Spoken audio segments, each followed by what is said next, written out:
Hello guys, welcome to my channel. How to fix your Windows license will expire soon. This is the problem. Then step by step follow to solve this problem. Okay. Then first step for activate the Windows in CMD. Then you will copy to the this command.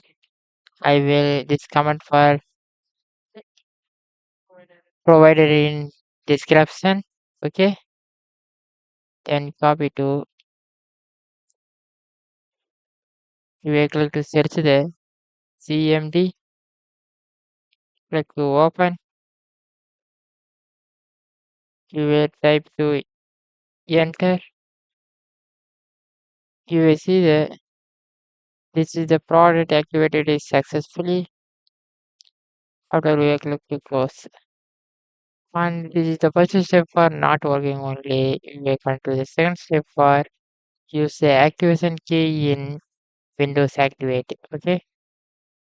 This command is provided in this video description.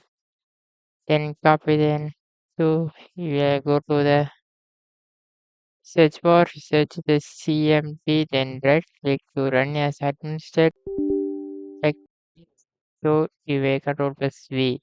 Paste to click to enter to you will see the Windows product key.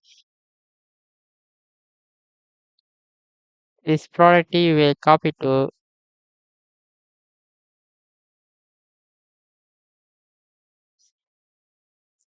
you will click to the search bar, search the settings, click to the system, scroll down for see the activation. You will scroll down to you will click to change to you will control plus P to click to next to this is the finish this product key successfully. Okay. Then after you will click to close to you will restart your PC or laptop to this is the problem which is for solve it. Okay. Then anyone doubt to print the command then thank you for watching.